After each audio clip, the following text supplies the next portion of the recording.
Alrighty, folks. What is going on, everybody? About to get the stream started in a little bit here. Let me go ahead and share this on socials. And we'll get this going. I'm getting quick with it, guys. You already know. I'm getting quick with it. See, I already got the tweet out. Let's go over here to Facebook.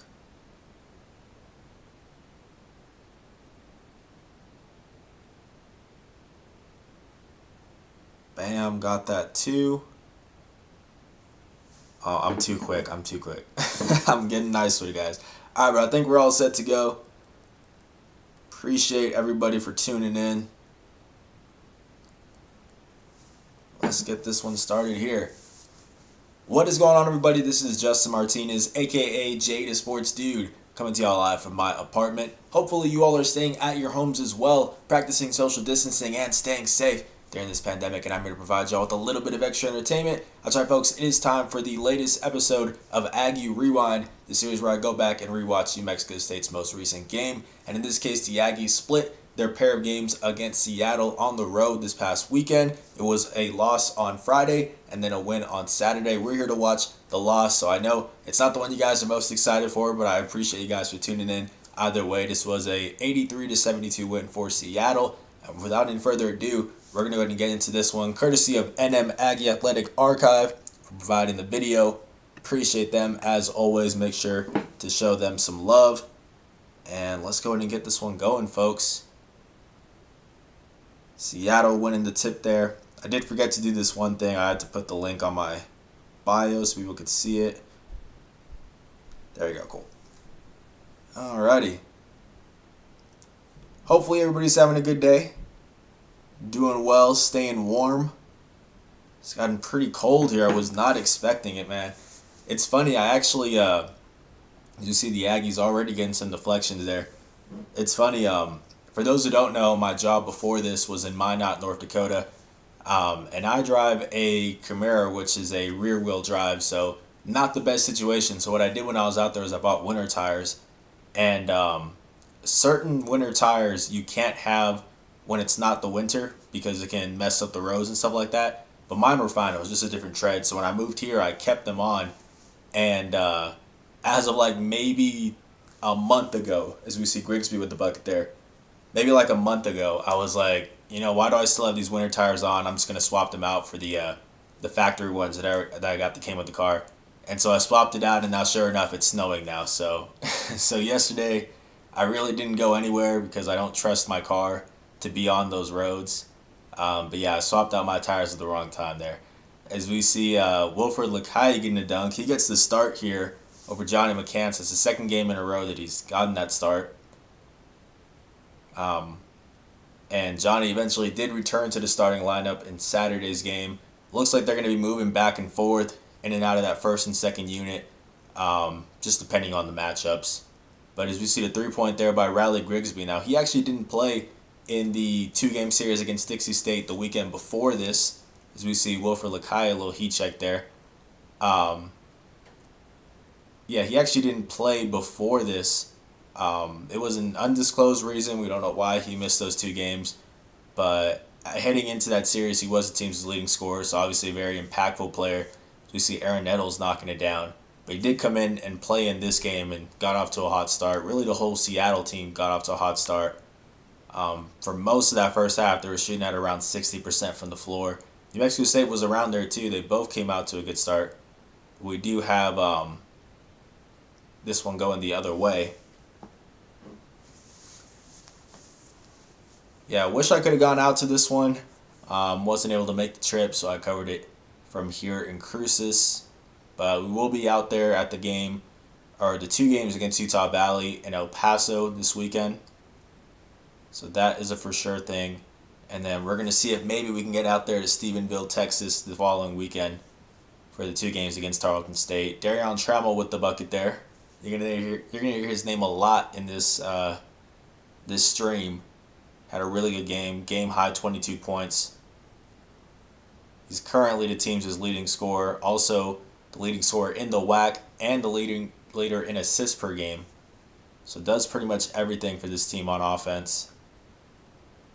Is a bit undersized, so not the best defender, but offensively, just a bucket. Pretty much as good as a replacement as you could have for Terrell Brown after he transferred to Arizona this past summer.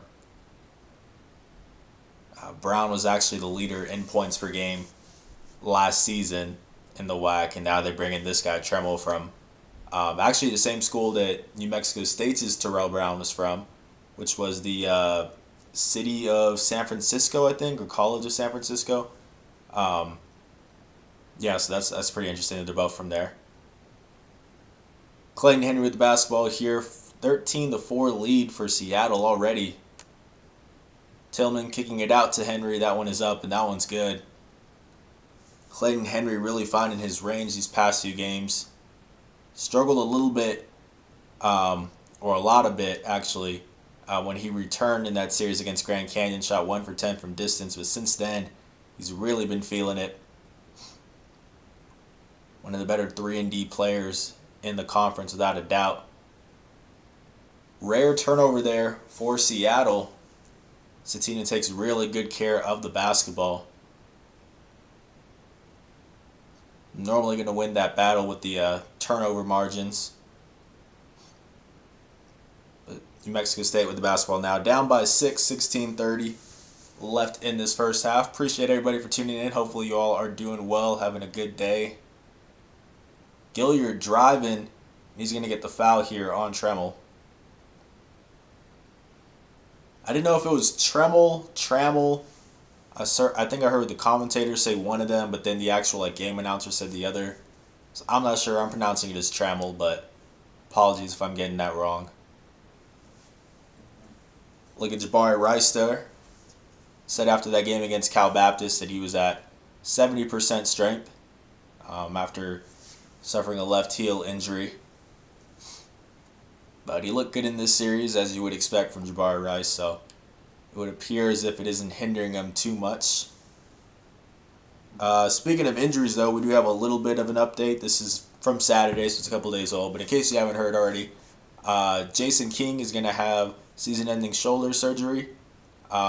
He'd been dealing with a nagging shoulder injury the whole season, and he and the team just decided that it was best to shut it down and get ready for next season. So, unfortunate news. Definitely wishing him the best, the proper and speedy recovery. He was averaging 10 minutes per game, 0.8 points, and 1 rebound per game. So obviously not any eye-catching numbers, but still providing some depth for the team. They really don't have a whole lot of wing players that are coming off the bench, which is what Jason King provided for them. You look at guys like Kalen Williams, like Gerald Dokes. They're too undersized to be at that 3 spot. So you're going to see a lot of, Jabari Rice or Clayton Henry. One of them has to be on the court pretty much at all times. I think in Game 2, both of them played 36 minutes this past weekend. So that's what we're going to see a lot of now, just because they're not going to have a whole lot of options coming off that second unit. They can play at that 3 spot. You're going to see Donnie Tillman moving up to that 3 spot as well. So you see Clayton Henry knocking down the 3. So the good thing is they've got some versatile starters, but off the bench, they're going to be struggling because they're going to be undersized whenever they try to bring someone off the bench and in that 3 spot. So tough break for the Aggies, tough break for Jason, obviously. Just wishing him the best there. As we got Kobe Williamson knocking that one down. Bit of an up-and-comer for Seattle. This guy is a freshman, I believe a true freshman. You guys can correct me if I'm wrong there, but I believe a true freshman. And just a good floor spacer. Good floor spacer, and then on defense, pretty good rim protector as well. Very good role player to have if you're Seattle, and obviously years to grow as well. Clayton Henry with the basketball there, swinging it around to Donnie Tillman. He's going to kick this one out, get it right back down to him. I don't know how to pronounce this guy's name that is guarding Tillman. It's like Enyeke. Let me see. I don't want to butcher it too much. Emeka Udenyi. Emeka, though. I'm just going to call him Emeka. But he's got the matchup on Tillman, and right there is a 3-point shot. Tillman definitely the more mobile player of the two. So that's going to be a bit of a mismatch for him. 16-15, New Mexico State has answered back. We also have Johnny McCants in the ball game here. We're going to go to a quick break here. 14:21 left in this first half.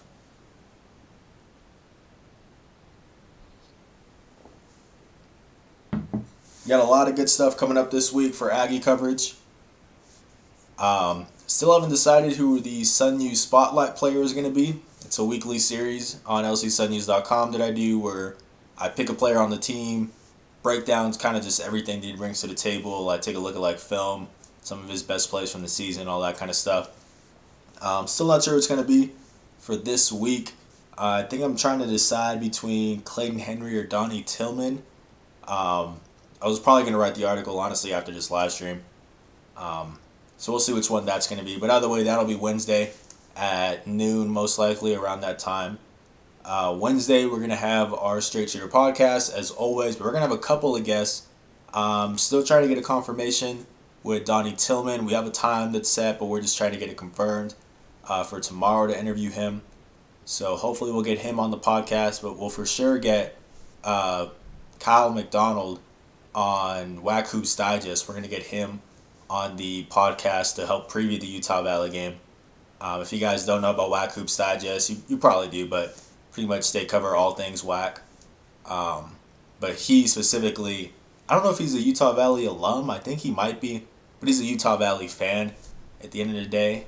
So he's going to know a lot about the Wolverines. So it'll definitely be good to get him on the show, help him preview the game for us. So yeah, a lot of good stuff for this podcast. I'm excited for it. Hopefully we get Donnie Tillman on there. But a lot of good content coming up. So you got Cameron Montano. Appreciate you for tuning in. Saying, evening, Justin. Good evening. Hope you're doing well. Staying warm. Appreciate you for tuning in. We got a tie ball game here with 13:25 left in the first half. You can see right there, Aggies 4-4 on the season, 1-3 in WAC play. Seattle not much better. They're pretty much at around 500 too. Aaron Nettles for 3 there. Nettles really is the X factor for this Seattle team. You know what you're going to get out of Tremmel and Grigsby, but Nettles is someone that really struggles with consistency. You kind of expect that when you lean on your three-point shot as much as he does. But as of late, he's been great. I think he entered this series. I'm probably going to butcher this stat because I don't fully remember it. But he was shooting somewhere around like 48% from 3 in his last 4 or 5 games, something like that. Point is, he was really feeling his 3-point shot. So, and he came out hot in this one as well. So whenever you get him hitting down those threes, it's definitely big for this team because they don't have a whole lot of 3-point shooters on the squad. But yeah, he was feeling it in this one. That's definitely a big plus for Seattle. Another guy who can shoot those threes is Williamson, but good defense by Johnny to get that rejection. Alex M., appreciate you for tuning in. He says, there seems to be a love-hate relationship between Aggie fans and the Whack Hoops Digest, dude. LOL. Yeah, I mean, I've definitely seen a little bit of that. At the end of the day, I think he does really great work. But yeah, I've definitely seen a little bit of that. You're going to expect that from pretty much any fan base, is that, it's not fun seeing a guy talk about your team when they're losing. So I get that. It's been a tough season for New Mexico State, and Kyle definitely won't hold back on that. But at the end of the day, dude does a great job, and he knows what he's talking about when it comes to just everything around the WAC. So looking forward to having him on the podcast. I'm supposed to talk to him, I think is it 4 o'clock tomorrow? I think so. So that'll be fun. And then, yeah, hopefully we get Donnie too. What I really wanted to do for this season was, for all the WAC opponents, because obviously I preview their matchup every single week. I wanted to get like the beat writer for that opposing team every single week, so they could help break down the matchup and stuff like that. But a lot of the teams in the WAC really don't have an assigned beat writer, like CC Jabari Rice with the missed shot. A lot of them really don't have an assigned beat writer. I know UTRGV has one. We're definitely going to get him on the show when they play UTRGV, if they do, after all, because right now it's postponed. So I know they've got someone there. Kyle's pretty much the closest thing for Utah Valley. There's not a whole lot else. There really wasn't anybody for Seattle that I could do for this week. And I really couldn't find anyone for like Grand Canyon. The Arizona Republic really doesn't have someone assigned to Grand Canyon. So yeah, that's a little bit tough. But anytime I do get the chance to have somebody on for that segment, I'm gonna try to this season. So we'll see what happens with that. 24-22 lead for Seattle with 11:25 left in the first half. Redhawks been feeling it. Aaron Nettles helping lead the way.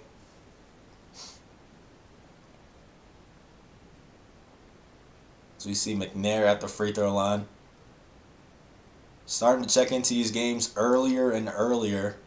McNair is really building that trust. He's had a good run of strong outings as of late.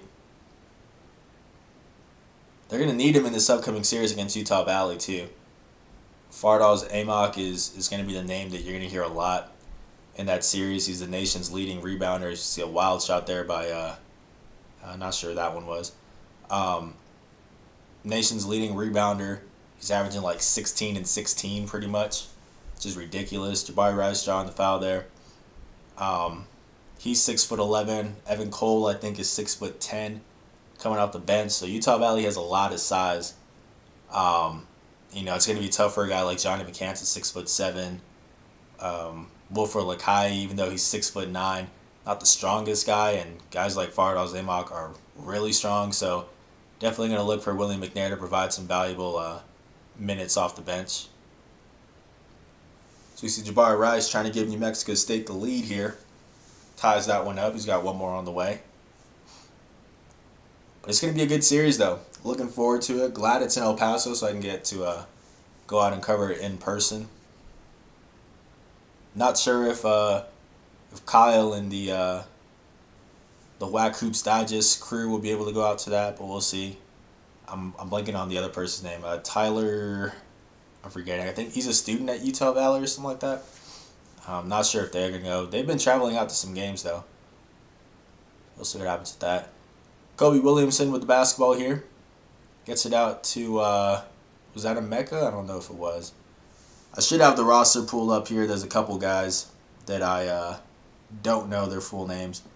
Stephen M., appreciate you for tuning in. As always, my friend, he says, hello, what did I miss? Why is Kerr not starting? It just seems like Jans isn't really happy with Kerr just in terms of how he's attacking it in practice. There was that one quote, I think it wasn't today's press conference, but it was the press conference before that one. So last Monday, I think it was, that Jans talked about it a little bit. The full video is here on our YouTube channel if you guys want to check it out. But pretty much he was saying that, he's got to string together some consistency, some consistently good outings in practice. Got to have the right approach. I think he even said he's got to show up on time every day, stuff like that.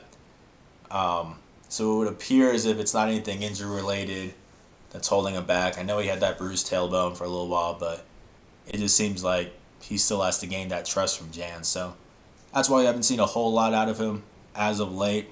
Hopefully he can gain that trust because, even though he is 6'9", he's not as tall as a guy like William McNair. He's definitely very strong down low. He can hold his own against guys like Amok, guys like Midgard at Grand Canyon, Jeff Ochiri at UTRGV.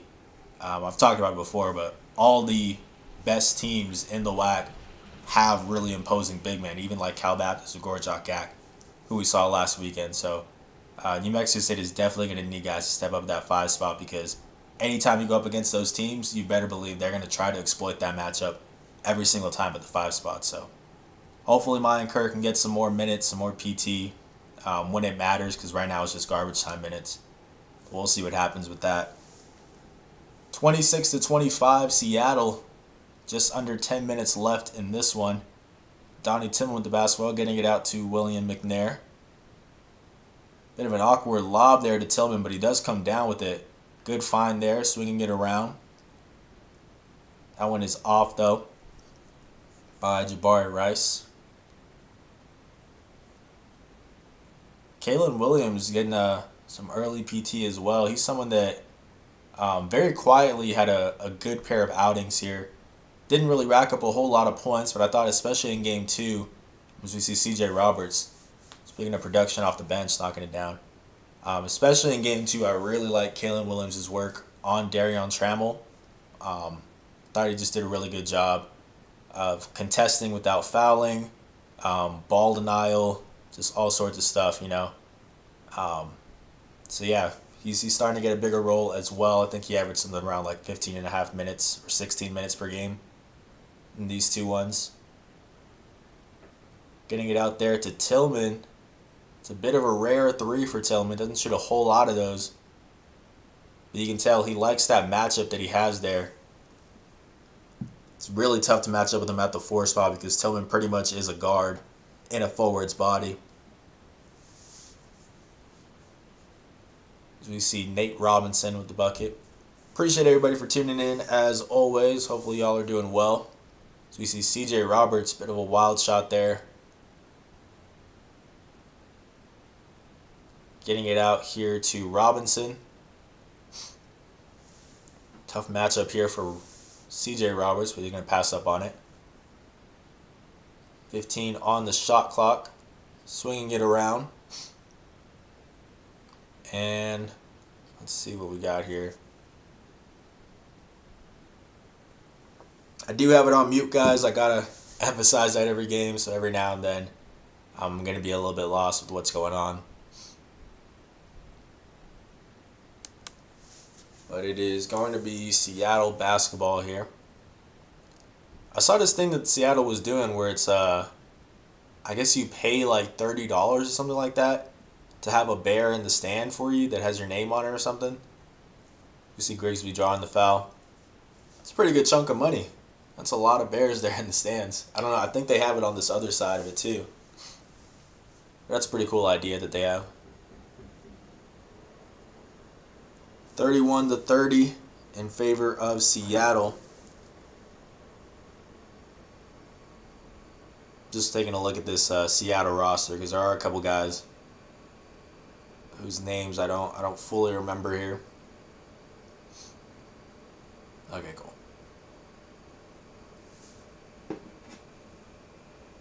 So we see the bucket down low there. I believe that is a Mecca. Yeah, it's a Mecca. 6 for 6 from the floor for a Mecca in this one. 12 points. Solid performance for him. So you got a 3-point lead for Seattle. This one was really back and forth. I want to say there were 10 lead changes in the first half. So you see Jabari Rice with the basketball here. Finding Tillman. He's been liking this matchup so far, and I think he's going to go out of here for the bucket. There you go. Donnie Tillman, very aggressive in this one so far. Love to see that out of him. It just feels like there's too many points in the games where he can kind of just disappear for a span of 5 or 6 minutes, something like that. You kind of forget he's out there. Just looking for him to turn it on for the whole game, every time he's out there on the court. That's one of the things Jans have been talking about him as well. Rice with the basketball here. He's going to find Tillman for it. This one is up. No good. Battling for the boards is Wilfred Lakai, and it's going to stick with New Mexico State.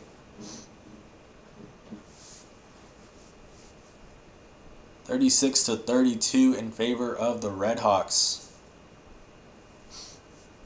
Shout out to NM Aggie Athletic Archive, as always, providing this video, editing out those commercials, stuff like that.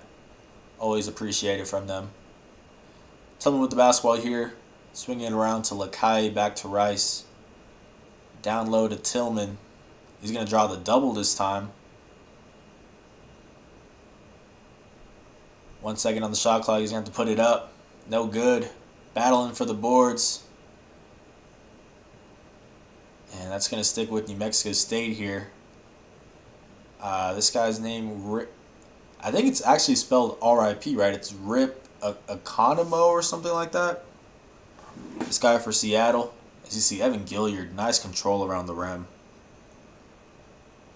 Rip Economo.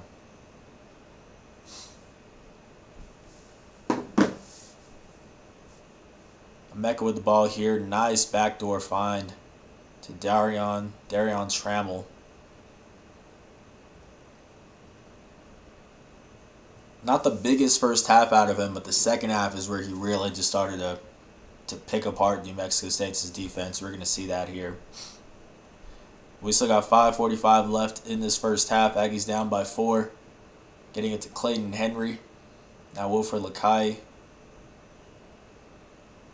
And that's going to be a travel on Donnie Tillman.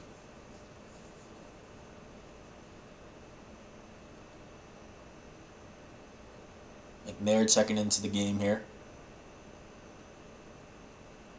Aggies trying to build a streak after winning that game against Cal Baptist.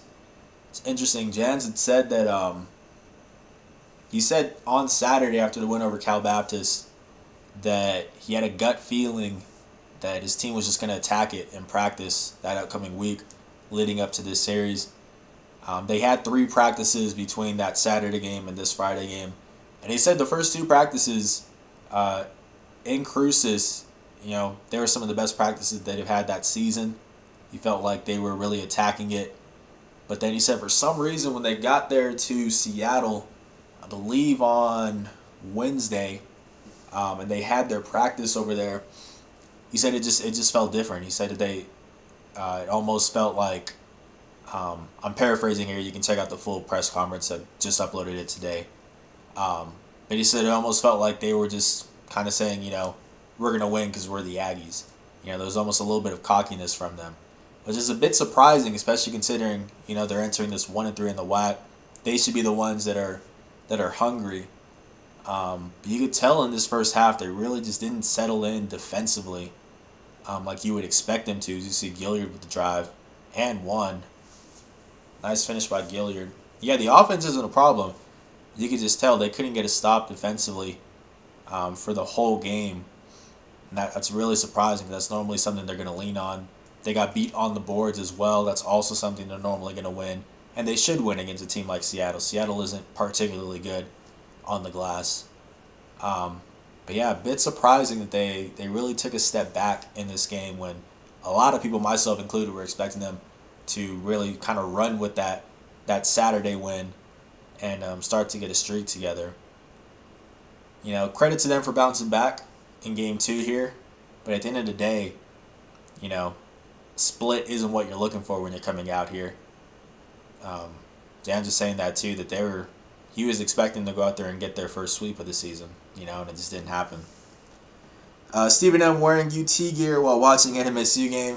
It's cold, man. It's cold out here, and I just had this sweater or this hoodie on. So, but I mean, yeah, I still got to show some pride. It's my it's where I went to school. So, yeah, team's been doing pretty well for Texas basketball. They actually lost a couple lately because they went on pause, and when they came back, they lost I think like 2 of their last 4 games or something like that. So yeah, they dropped from 4th in the country to 13. But it's a good team though. It's a really good team this year. Greg Brown's really good. Matt Coleman is a senior now. When they were when New Mexico State was out in the Phoenix bubble, Jans was saying that he was just looking around the country, just watching basketball games because they were on pause. And when I forgot which reporter it was, I think it was Colin Deaver at KTSM, asked what teams are you watching? The first one he said was Texas. So I appreciated that. I had to let Jans know. Thank you for that.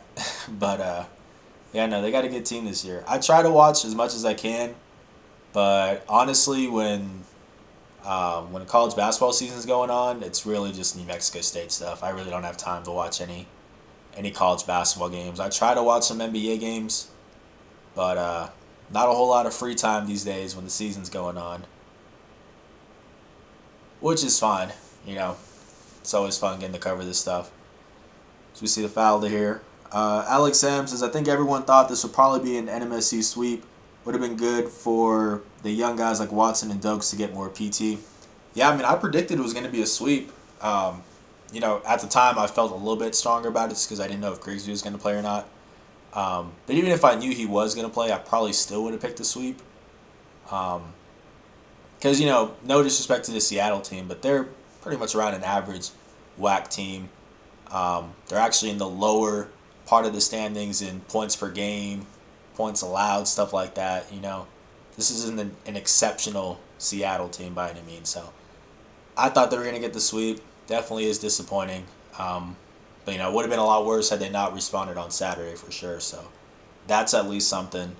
At the end of the day, it's really going to come down to the 3 games at the WAC tournament. Jan was talking about that in his press conference today too.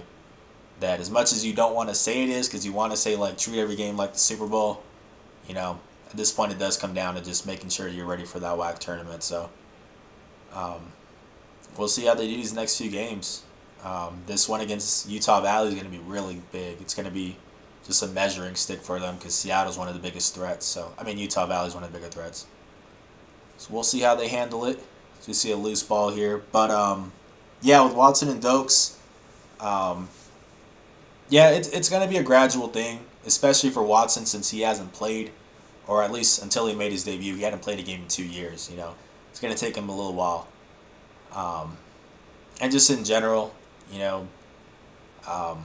Jans has said that the whole I don't play my freshman thing isn't a thing, but if you look at the trends, it is a thing.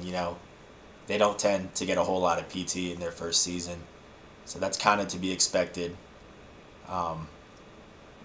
Watson probably will get some more PT now that King is out, just because he is one of the few guys off the bench, really the only guy off the bench, that can come in and play at that 3 spot since he's 6'6". So I think his minutes will go up. Dokes, I think, is another story just because, C.J. Roberts has been playing pretty well. Kalen Williams had a pretty good defensive outing this weekend. So it's going to be a little bit harder for him to carve out a role in that backcourt. As we see Stephen M. saying, too bad about King out for the year. Yeah, it's tough news. As we see Kerr checking into the game, speaking of you guys. Tough news, especially because they don't have a whole lot of depth at that wing spot, like I was saying. But, you'll come back next year. He's got time to rehab, get fully healthy, get ready. So hopefully he comes back next year better than ever. So definitely wishing him the best. See Darion Trammell with the basketball here, driving. That one is off. Kerr getting the rebound here. I think Kerr's got just about as many rebounds as he does have minutes this season. He comes in and is immediately effective. It's not a matter of if the guy can play or not. It's just if he can gain that trust from Jans and the staff to where they'll roll him out there. Because the guy can play without a doubt. I've said it. I think he is their best true center on the team. So we see a foul there. Williamson drawing it. We'll see what happens with Kerr.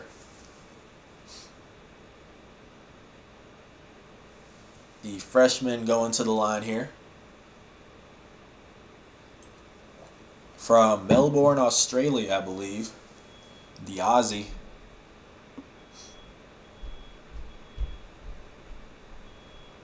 It sounds like the people above me just set off their fire alarm. So I don't know if you guys can hear that or not.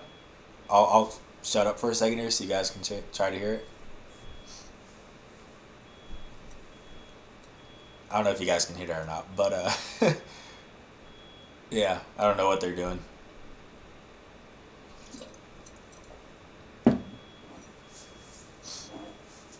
I've been there. It's happened a couple times to me. I'm not the best in the kitchen, so there's been a couple times where I've set off the fire alarm.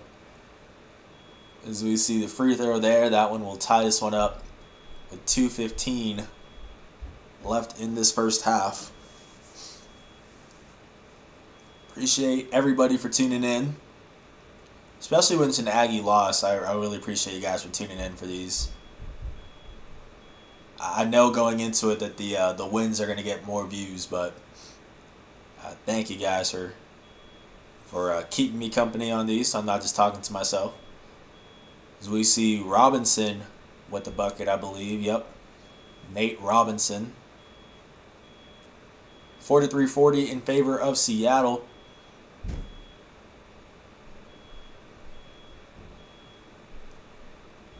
Clayton Henry with the ball here, swinging it around to Wilfred Kai. To Jabari Rice. Nice finish down low. I just hear like pounding up there. Hopefully they know how to turn it off, or hopefully it's nothing serious. But it's still beeping. I don't smell like smoke or anything like that. Okay, it's off. I'm assuming it was just, something in the kitchen. 43-42, Seattle with the lead. 1:04 left in this first half. Sorry about that. I was a little bit distracted there. We got Donnie Tillman at the line here. He's been aggressive the whole first half. Really was aggressive the whole game. I want to say it was 16 points, 9 rebounds for him in this one. Let's see. Yeah, 16 points, 9 rebounds, 2 assists, 6 for 11 shooting. Calling for that basketball. Game 2, though, only played, how many minutes? Was it 12? I think he fouled out in like 12 minutes and went scoreless. I don't have the second game box score up, but you guys can tell me if I'm wrong. So that's a little bit unlike him. He's definitely got to control that in this game against Utah Valley because they're going to need him, especially going up against a guy like Jameson Overton, who is really good at drawing fouls and getting to the line. He's one of the best in the WAC at that. That's someone that Tillman's going to be matched up with, so definitely got to tighten up the foul situation.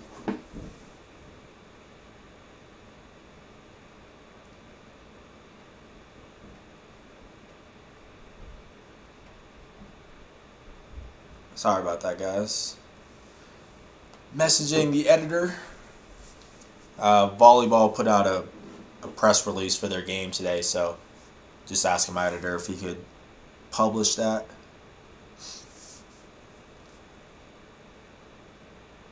All right, we got Jabari Rice with the basketball here, down by 1 with 40 seconds left in the first half. He's going to pull up. That one is well short. Trammell's going to go the other way here.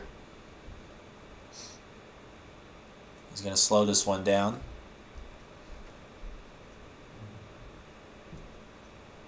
Guy just plays with so much patience. He's so poised with the basketball. New Mexico State really tried to fluster him to get him to make mistakes, but guy takes really good care of the ball. Put in the moves. Got that one to go down. Rip Economo. Gilliard, another buzzer beater. No, not this time. He was going for his 4th buzzer beater of the season. You can see Seattle's fired up.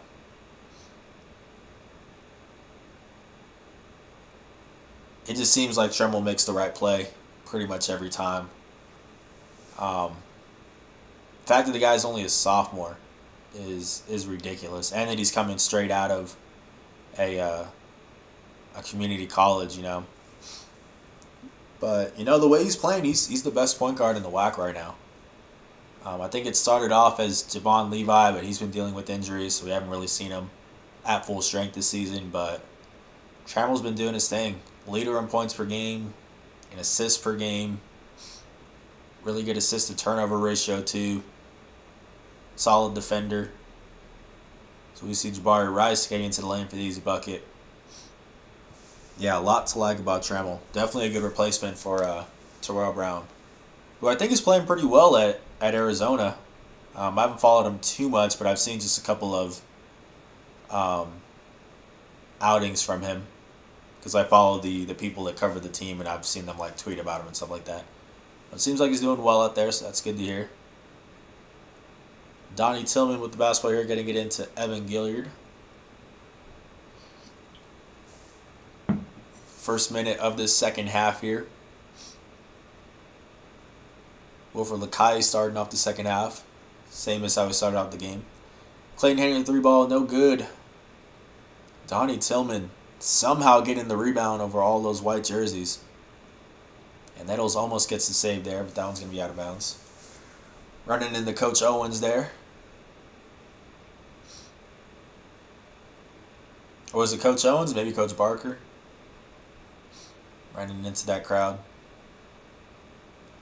Lakai with the basketball here, getting it out to Clayton Henry. Now Evan Gilliard searching for the opportunity. Wanted the foul, and he'll get it.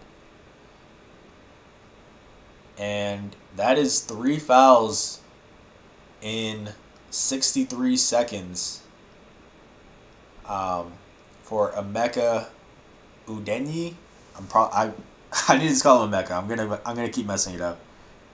Udenyi. Okay, I got it. But 3 fouls for him in the first 3 minutes, so he's gonna have to go to the bench.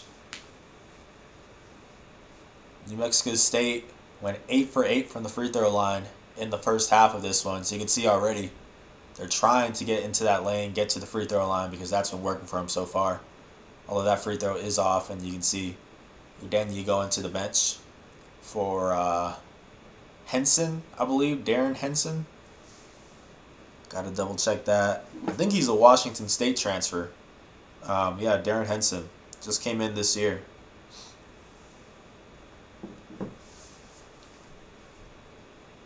Free throw by Gilliard is good, so he went 1 for 2 from the line. Seattle's still up by 1 point. Grigsby with the basketball here. Good rejection by Wilfred Lakai.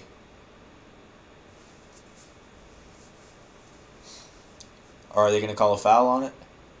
Yep, we got a foul on it. Riley Grigsby at the line, the junior. One of the few returners for Seattle this season, along with Aaron Nettles. Those are really the 2 big returners. But even then, Nettles didn't play a whole lot last season because he's backing up Terrell Brown, Morgan Means. But Grigsby was a pretty key contributor last season. Does a little bit of everything. Shoots pretty efficiently from the floor. One of the better defenders in the WAC too. So you see Tillman getting that ball rejected by Kobe. It's Williams' son, right? Not Williams. Yeah, Kobe Williamson. Tremor with the basketball there. A little turnaround. Got it to go down. Confidence. Confidence is the big thing for him. Wilfred Lakai with the basketball here. Henson on him. Tillman's going to get the ball. Trying to go to work on Williamson, but he's going to kick it out here to Gilliard. And he steps out of bounds. Can't be just giving it up like that. Aggies really struggled with their turnovers in this one. Let's see how many they had.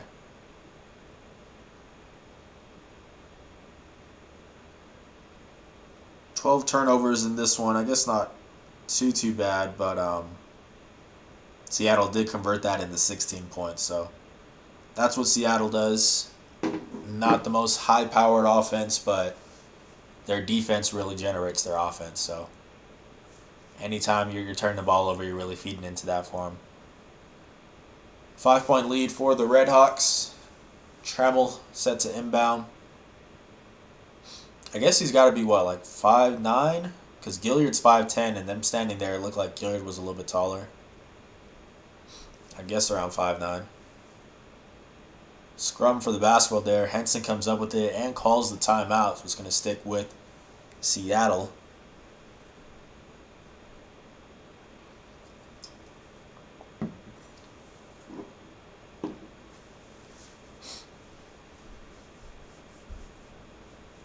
Yeah, I think I will end up doing the Sun U Spotlight article tonight.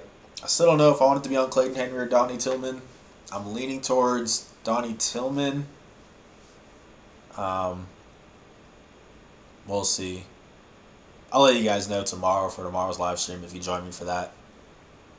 But I think that's what we're going to do for it. So we got Williamson struggling to keep the ball. He does turn it over now, going to Tillman the other way, and that's an easy slam. An easy slam for the UNLV transfer. Former 4-star recruit. One of 4-star players that they brought in. Tillman, Watson, Roberts, Kerr, I think, 104. Jabari Rice with the basketball here. Going to work on Grigsby. Backdoor find. Grigsby sticking with them. Really just shows how good Grigsby is on the perimeter. Going up against a quicker guy in Jabari, but sticking with them. It's a bit of a wild shot there by Gilliard. It's going to go the other way. 3-point lead for Seattle. Pretty much the complete opposite of the first half. Both teams coming out to a slow start here in the final 20 minutes. But Williamson is just playing some bully ball down low with Donnie Tillman. Not a whole lot he can do. We got a 5-point lead for the Redhawks. They're also trying to get a streak going. They split their series against Dixie State heading into this one. Again, they didn't have Riley Grigsby, so maybe would have been a different outcome had he played. But either way, Dixie State's been playing pretty well lately. This past weekend, they split their series with Utah Valley. You know, there's no asterisk mark by those. Both teams at full strength. Hunter Schofield, I think he had 31 points in that win over Utah Valley. So, they've been playing well as of late. You see a look at that Seattle bench there. Tillman with the throwdown. There was no wall there for him to headbutt, unfortunately. Like the Cal Baptist game where he got that and one. There's Williamson. Yeah, a lot of productivity out of a freshman. He came in and has really been playing well. That's kind of something that Seattle's been missing lately, is having a good defensive-minded center, somebody with actual post presence, and can also spread the floor well. You know, they were really leaning on their guards last season when they had Terrell Brown and Morgan Means, but now the team is a lot more balanced. You know, Grigsby's a lot better at the 3 spot. Williamson, like I said, can spread the floor pretty well. It's a good Seattle team. Definitely not a team to sleep on. So we see Tillman with the free throw. That one rims out. It's 54-50 in favor of the Redhawks, the home squad here. This game started off at 7 p.m., but Saturday's actually was a pretty late game. There was some inclement weather there in Seattle. I think they got something like 6 or 7 inches of snow, something crazy like that. You see Tremel with the tough finish. Yeah, so Saturday's game actually started off at 9, 2 hours later than expected. So the game didn't end too late. I think it ended at around 10:30, 11 o'clock. But the thing is that once it's over, as we see Johnny McCants talking down to 3, once it's over, you know, I got to get the article out, got to do the press conference with Coach Jans. Once the press conference is done, the team sends me the link to that press conference. I got to edit it, publish it on our YouTube channel, which takes a little while. I got to transcribe the quotes from Jans and put them into the article. You know, put all of that on socials, all that kind of stuff. So by the time it was over, it was like 1 o'clock in the morning. So pretty late night at the office. It was funny. I asked Jans. I was actually the only one on the press conference, like the only media at the press conference. You see Williams in the bucket, or Williamson. Yeah, I was the only one that was on the press conference, the Zoom, and I was asking Jans, you know, what's his gut feeling about just how the team is going to attack practice this upcoming week, getting ready for that Utah Valley series. And he's like, well, my gut feeling is that they need to pay you more, because outside of my wife, there's really nobody that wants to talk to me at midnight, you know, on a Saturday night. So that was pretty funny. I don't think it's going to happen, you know. I don't think it's going to result in any raise for me, unfortunately. I wish it did, but that was pretty funny. But a late night, 1 o'clock, definitely. I'm fine with the 7 o'clock ones. I don't like staying up until 1 for those things. A little bit too late for me. You see Alex M saying, seems like there could be more parity in the WAC tourney. This should be fun. Yeah, definitely. You know, Grand Canyon, Utah Valley, UTRGV really still haven't seen them at full strength, honestly. They've been dealing with pauses. Jeff Ochiri, who was a Defensive Player of the Year at the conference he just transferred from, he hasn't played a whole lot. Javon Leva hasn't played a whole lot. So I think they're going to be even better. Um, you know, Seattle's a good team. Cal Baptist, I don't know if I named them yet, but they're also good. It's going to be a lot of there's going to be some stiff competition in the WAC tourney for sure. And the thing is that these games New Mexico State has won, they've won in that second game.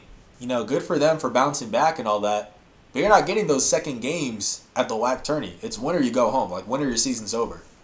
So that's going to be something that the team definitely has to talk about, is that the way we play on Saturdays, we got to play like that every single game. Because there are no second chances. There's no chance to adjust for another game at the WAC tournament. There's no room for error. So, New Mexico State definitely has to bring that on a consistent basis, these Saturday performances.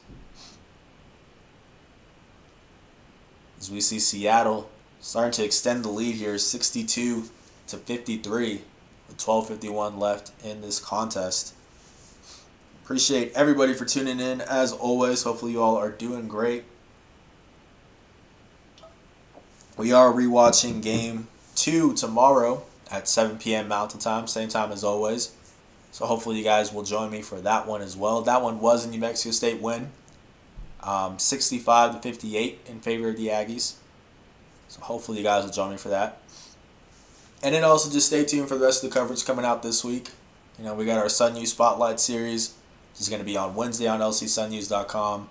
Our straight shooter will have Donnie Tillman on the show, but we'll also have Kyle McDonald from WAC Hoops Digest on the show to preview the Utah Valley series. So I think it's going to be a really good episode.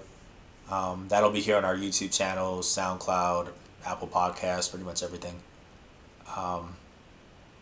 Thursday we'll have the preview of the Utah Valley game, and then Friday and Saturday I'll be out there in El Paso covering both games. So plenty of content coming up for you guys. For sure, as we see Roberts getting the basketball here, but we got a foul first. I'm excited for that WAC tournament, though. We got our credentials approved. We're good to go. We need to start looking at flights, honestly, to get it booked in advance. The hotel situation is pretty much already set up. The Orleans always has a rate already available for the media when they come in. But as we see, Kalen Williams with the 3. But the sooner we get that flight situation planned out, the better. We're thinking about maybe driving. It's not too bad of a drive. I think it's around 10 hours, but I'd be going with our photographers, so we probably would just do a 5-hour shift each. Maybe. I don't know. We're still kind of iffy on getting on flights, especially because if we're going out to Vegas, we're probably hitting up the major airports. When I came back from the WAC tournament last season, for some reason they had me going from Vegas to LAX out in California, and then to El Paso. So I was just hitting up, I think on the way up there I went to the Arizona one, so I was hitting up all the major airports, and that's when stuff was really starting to get bad. So I don't know if I want to go through that again. It's probably better now than before, but who knows? We might drive. We'll see what we do. But either way, we're getting out there one way or another. I promise you that. Definitely not going to miss out on that. And hopefully we actually get some basketball to cover. I haven't covered a WAC tournament yet, officially, We see Tillman with the basketball. Getting it down low to Williams. And now to Roberts. Speeding past Williamson, but there's Tillman with the putback. This will be my first tournament that I'll actually get to cover. So that's going to be exciting. Hopefully the NCAA tournament after that. Should New Mexico State make it. But we shall see. So you got Henson driving and thriving with the bucket. Surprised he isn't playing more. Like I said, Washington State transfer, and he was playing some pretty decent minutes at times there at Washington State. I don't know if he's been dealing with an injury or what. But when I was looking at his film and stuff, when I was doing like a whole whack preview at the beginning of the season. He looked pretty good. 9-point lead for Seattle with exactly 11 minutes left in this contest. Game 1 between the two teams in Seattle, Washington.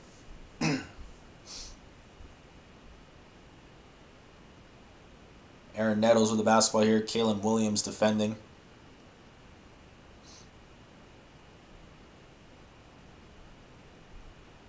Download to Williamson. Kick out to Tremmel, and this is a little pull-up right here. Not much he can do. Not much he can do. He's feeling it. Dude's a bucket, man. He is a bucket. You know, and I mean, as much as I want to give the benefit of the doubt to Levi as the best point guard because he has been doing it for more years, I don't know. It looks like Tremmel's the best right now with just the way he's been playing. Kalen Williams, 3-point shot, no good. Let me know what you guys think. Who do you think the best point guard in the WAC is? I think it's got to be Tremmel. I'm probably going to do, once the regular season ends, my just all WAC first teams, first and second team. I really haven't put too much thought into what it'll be for this year. So you see the 3 ball there, no good. Battling for the loose ball is Kalen Williams, getting it to William McNair there. A lot of Williams on the court right now. Kalen Williams, William McNair, Kobe Williamson. We got McNair with the ball here, drawing that double team. Good find there. Extra pass to Henry. That one is no good. Aggies just can't buy a bucket at the moment.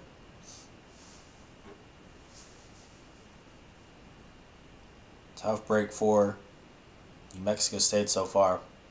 But yeah, I guess if the season were to end right now, I know for sure Abjorn Midgard and Fardaws Amok would be in the front court for all WAC first team. You know, Darion Trammell has to be there as one of the guards. Don't really know who the other 2 guards would be. You know, maybe a guy like Reed Nottage at Cal Baptist. He's been playing really well. I think he's averaging something like 17. You can make a case for Trey Woodbury. Jamison Overton at Utah Valley's got to be up there. Not too sure. Not too sure where any of the New Mexico State guys would fall. Their numbers aren't the most eye-catching, and, you know, normally that's fine because they're at the top of the standings, but now that they're not, I don't know if any of them would make an all-WAC first team. Maybe Donnie Tillman or Jabari Rice. I'm not sure. We got Tremmel at the line right now, trying to make it a 14-point lead for Seattle.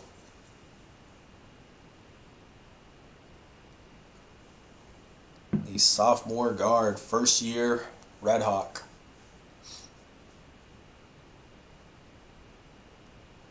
Got that one to go down. Gilliard with the basketball here for the Aggies. 8:40 left in this contest. Yeah, this second half was pretty painful to watch, I'm sure, if you're an Aggies fan. You know, they really weren't playing good defense in either of the halves. You know, Seattle was scoring pretty much at will in both halves. But the thing is, in the first half, at least New Mexico State's offense was keeping up. And this one, in the second half, they really just hit a wall here.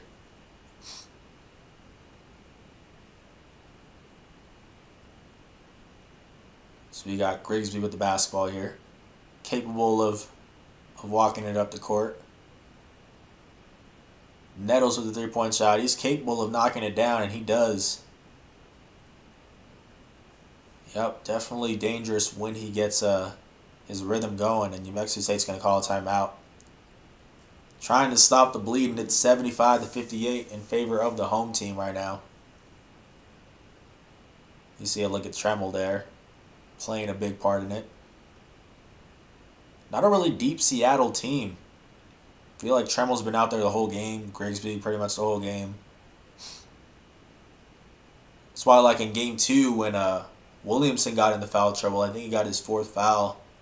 I think it was like a few minutes into the second half, something like that. It's tough. They don't have a whole lot of guys that can come in and uh, without there being a drop off, you know. So that's one of their weaknesses for sure. Is they're not as deep of a team. The guys that they do have on the court in that first unit, it's a dangerous team, for sure.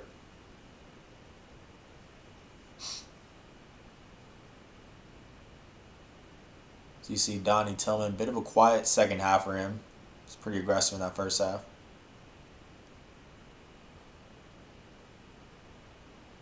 I guess quiet second half for the whole team, really. The Aggies are down by 17 with 8 minutes left, just over 8 minutes. Trying to get something going here. Rice with the basketball. Nada Tillman back to Rice. Searching for something, trying to penetrate.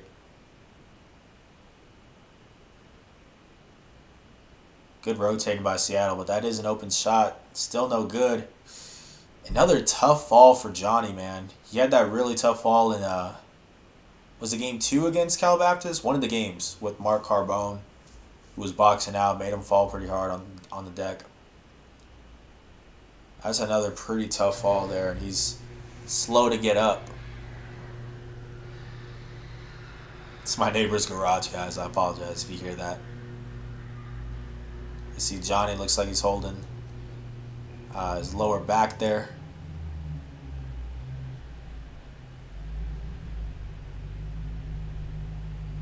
Yeah, he's taking some hard falls these past few games. Oof. I don't think that one's anything dirty. Not like the Carbone play. We got a break here. Johnny's still holding his lower backside, pretty much right on his hip.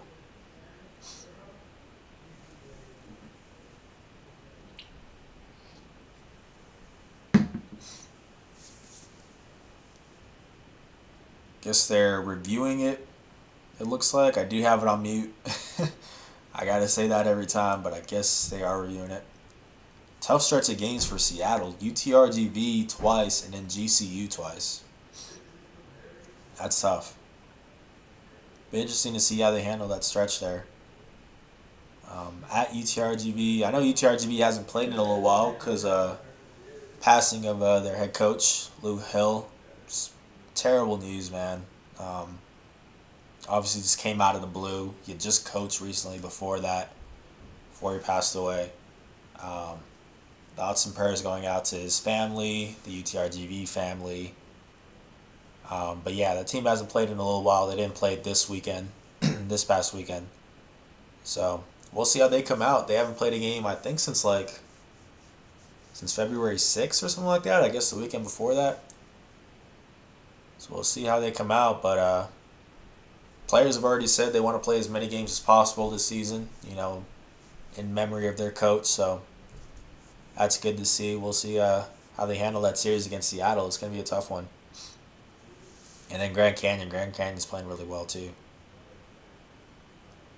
There's no games off in this conference, man. There really isn't. Dixie State's been playing pretty well, like I was saying. Tarleton State's probably in the lower tier, but still. They beat Utah Valley themselves, so no nights off in the WAC. Because we got Jabari Rice, so I guess they did upgrade that foul there. He's got one more free throw here coming up. That one is up and gets it to go down.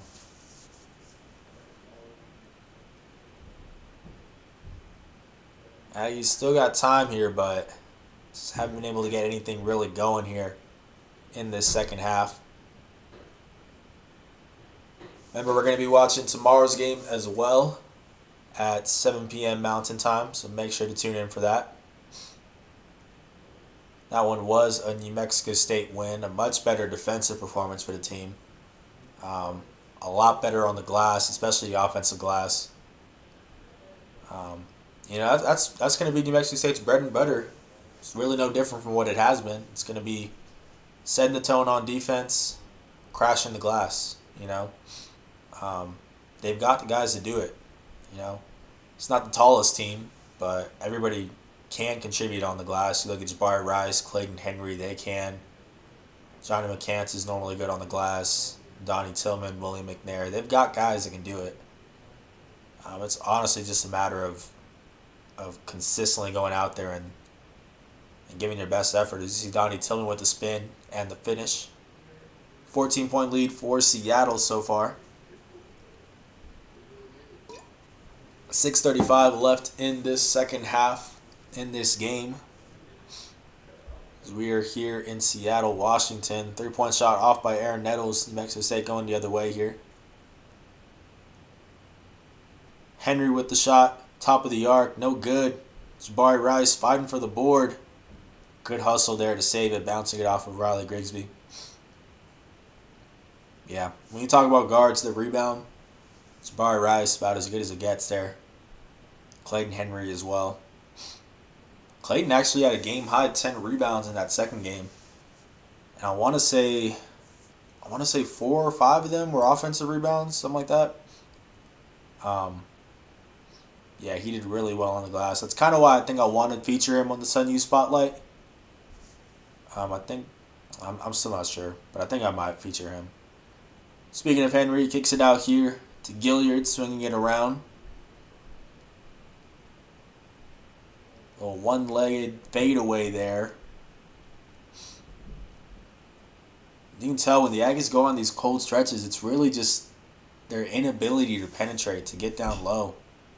In that first half, they were getting down low, getting to the rim at will, getting to the free throw line. Second half, not so much. A lot of swinging the ball on the perimeter, but not much outside of that. You see Emeka getting the finish.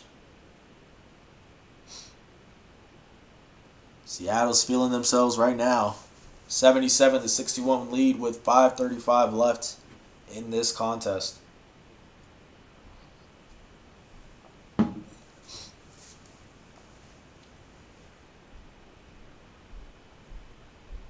Time running out for the Aggies to make their move here.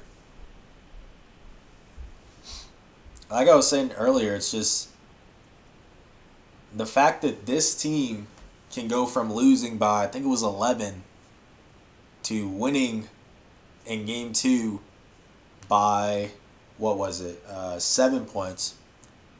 You got an 18-point turnaround when it's the same players, 24 hours in between the games. Jans actually said in his press conference today that they didn't make any changes to the game plan. No scheme changes whatsoever from game 1 to game 2.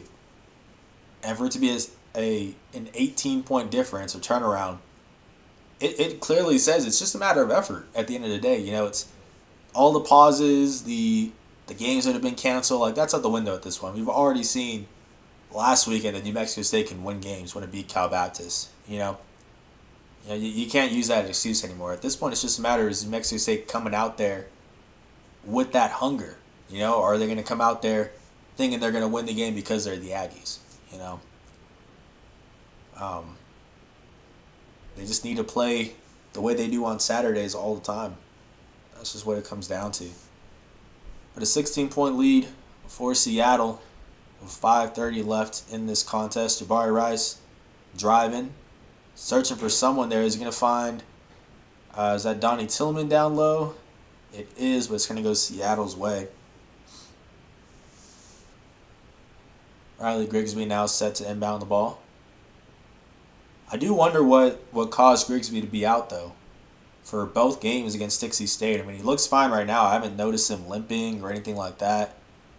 They definitely didn't limit his minutes. He came in, and I think he played the most minutes out of anyone this series for Seattle.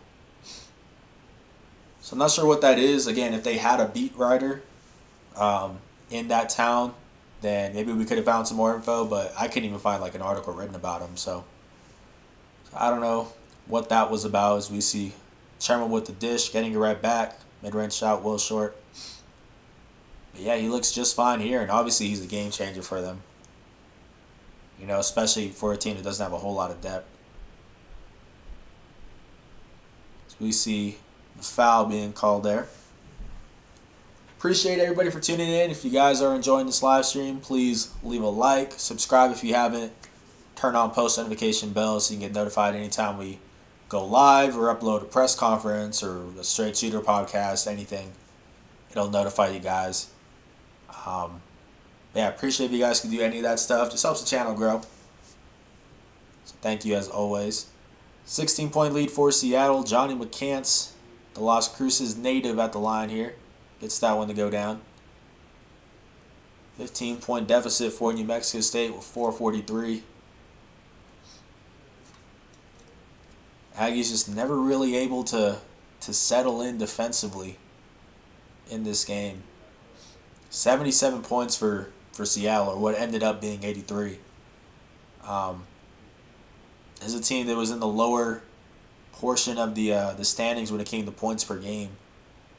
I forget what it was. I think it was something like, it was in the 60s. As we see Williamson missing it. And even like 2-point percentage, 3-point percentage, they're pretty much outside the top 50. 250 in the country in both of those. It's not a high-powered offense. And for them to put up 83, there's just no excuse for that if you're New Mexico State, especially if you're a team that does pride yourself in your defense like the Aggies do, you know.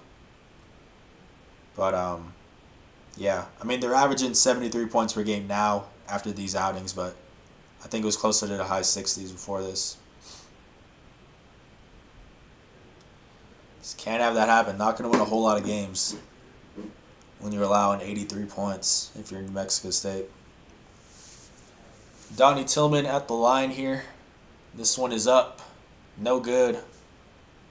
Also missed a pretty good amount of free throws in the second half. They were 8 for 8 in the first half. But I think I counted, what is that, like 3 or 4 now that they missed? They get the board though. Jabari Rice now with the ball. CJ Roberts going to work on Williamson. Now Johnny, 3-point shot, no good. And look at Tremble getting up there for that board. Dude can elevate. Again, not the best defender or rebounder, but offensively, it's where he really shines. As we see Emeka just very quietly putting together a strong outing. I didn't even realize he went 6 for 6 in this game from the floor. But very quietly doing his thing. Getting it to Kalen Williams in the corner. That one is way off. Things falling apart for New Mexico State here with just under 3:30 left. At the Red Hawk Center in Seattle, Washington. 17-point lead for Seattle.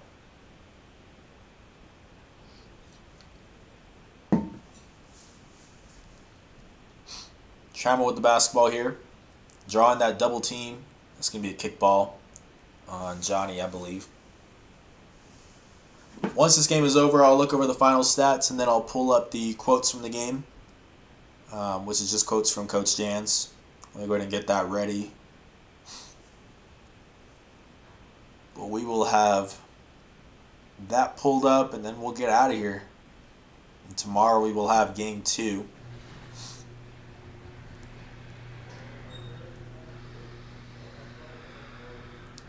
Okay, yeah, so I got the quotes pulled up.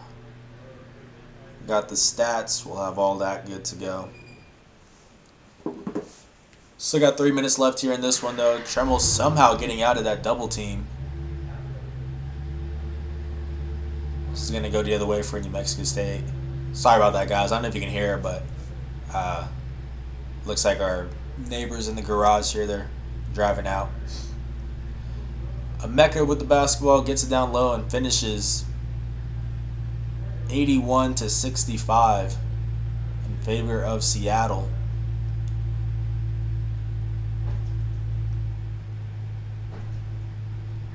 Now we got Jabari Rice with the basketball here on the wing, getting it to Kalen Williams. Again, just not a whole lot of penetration for New Mexico State. Swinging it around the perimeter, settling for 3-point shots that just aren't falling. We saw that in the game against Grand Canyon too. Really both games. When they just weren't able to, or they were leaning on that 3-point shot just way too much. We see Johnny McCants trying to draw that charge, but they're not going to give it to him. CJ Roberts asking, is it going our way? It is staying with Seattle, it looks like. And once again, Johnny holding that lower back, the waist, backside, wherever.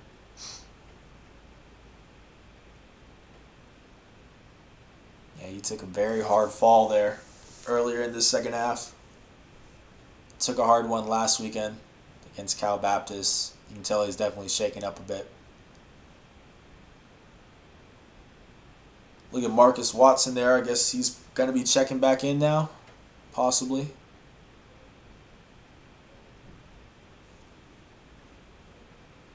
Still haven't seen Watson get too many meaningful minutes just yet.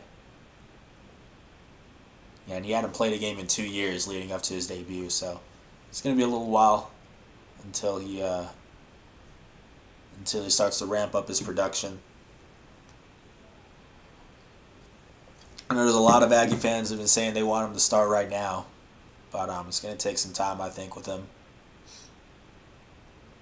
You know, as athletic as he is, he's still got things he needs to improve on. Obviously, his shot isn't the best. He's shown a willingness to shoot it, you know, from deep. He's taken a couple shots, but still definitely time to grow as only a redshirt freshman. Plenty of potential, plenty of athleticism. He's going to be good for New Mexico State in the coming seasons for sure. So just about ready to get this one wrapped up here. Last 2 minutes or so. Gerald Dokes, another guy with a lot of potential that New Mexico State is excited about.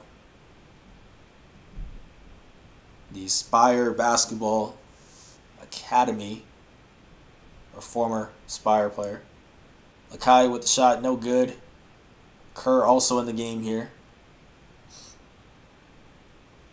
And 1:30 left in this contest. Home stretch. Seattle just putting on the finishing touches here.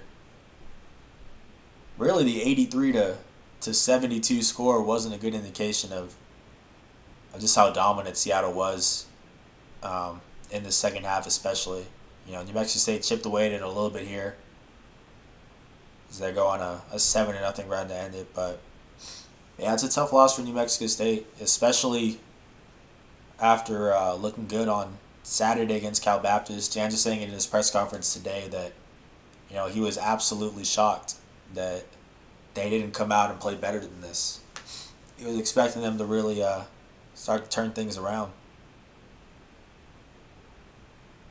But yeah, this was a step backwards for sure. Mine Kerr at the free throw line, the South Florida transfer. Getting some PT here down the stretch. It's a big dude, man. He's listed at 6'9", but you know, he's got good length. Good strength as well. He can definitely hold his own against, you know, the guys who are 6'11", that kind of range. Tremble with the basketball here. Drawing the foul on Marcus Watson, was that? I'm not sure who that was, but drawing the foul there. 61 seconds left to go in this contest, and then we will look at the final stats, the quotes from Jans, all that good stuff. And we're going to get out of here. Got to write this article. I should probably record the podcast tonight, but out of the way, got work to do. 52 seconds left. Kerr with the basketball. I'm sorry, not Kerr. Lakai. Getting out to Dokes. Dokes driving. Kerr with the putback and misses the dunk. Tried to go for a bit of the highlight reel dunk there. That one is off.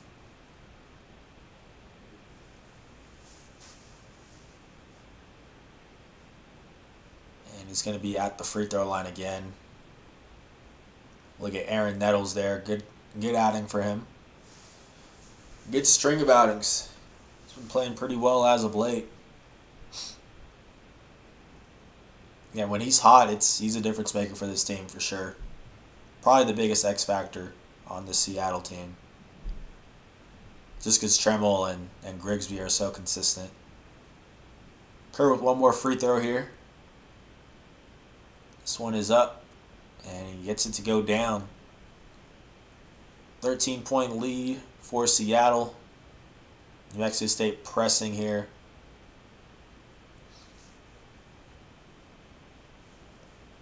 It's just interesting to me that these past few games, whenever the game's out of reach, New Mexico State starts to press. I don't know. I would just love for them to press a little bit earlier, especially in the middle of their cold stretches when they're struggling in their half-court offense. I would love for them to press more and try to generate some easy looks off turnovers. Just don't really see too much of a point in the full-court press when you're down by 11 with 30 seconds left, But either way, I digress. 83-72, Seattle getting the victory, proving to 9-7, 2-2 in the WAC. New Mexico State falling to 4-5, 1-4 in the WAC. We're going to take a look at these final stats here. The final statistics. 16 points. That's a team high for Donnie Tillman. Also a game high 9 rebounds. 6 for 11 shooting. The only double-digit scorer for the Aggies, actually. Clayton Henry falling just short of that, 9 points. 3 for 8 shooting from deep, but 3 for 10 overall from the floor. Also got 4 rebounds. And then Jabari Rice sharing the rock pretty well. 7 points. Game high 6 assists on 2 for 6 shooting. The Aggies shots 42.9% from the floor. That's 24 for 56. 9 for 29 from deep, which is 31%. And then 15 for 20 from the free throw line. That's 75%. A look at Seattle. It was Darion Trammell. Game high 22 points to go along with 5 assists, which is a team high. 9 for 15 shooting. Pretty efficient outing for him. 12 points apiece for Emeka Udenyi and Aaron Nettles. And then Riley Grigsby in his return after missing last weekend puts up 10 points and a team high 8 rebounds. Seattle shot 31 for 60 from the floor. That's 51.7%. 13 for 26 from deep, which is 50%, and then 8 for 9 from the free throw line. That's 88.9%. Let's take a look at these quotes from Coach Jan, see what he had to say. This is him talking about the team's defense. He said, everyone was making baskets. It was back and forth. But I just felt like eventually our offense would take hold. It just didn't, he says. This is him talking about trying to contain Trammell. He says, we just had a hard time with it. We put different guys on him. We tried to track him at times. We zoned him a little bit, and we pressed him quite a bit. We just couldn't find the right recipe to slow him down. Certainly, Trammell was a steady force for them throughout the game. Now, he also talked about his team's message to the team before this upcoming game on Saturday, and he said, nobody is going to lay down. They smell blood. We're going to have to punch back pretty hard. Otherwise, the results won't change. Definitely the case for New Mexico State. Teams can smell blood in the water, man. They're going to see this weakness and just attack. New Mexico State, even though at the bottom of the standings, they still got that target on their back. Teams know they went 16-0 in WAC play last season. So they're looking to get that win over the Aggies. We'll see how they respond in this series against Utah Valley. See if they can try to get a streak going again. This is their second chance to start to build a streak in WAC play. It's going to be tough against a good Wolverines team.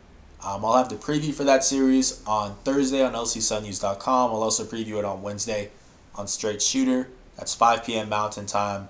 You can find the podcast here. You can find it on SoundCloud, Apple Podcasts, Facebook, our lcsunnews.com site, all that good stuff. But guys, I think that is going to do it for me here today. I appreciate everybody for tuning in. Thank you so much. And hopefully I will see you tomorrow as I rewatch Game 2 between these two teams, which was a New Mexico State win. So hopefully you guys tune in for that one. But that's going to do it for me, guys. This has been Justin Martinez, a.k.a. J the Sports Dude. I'm out.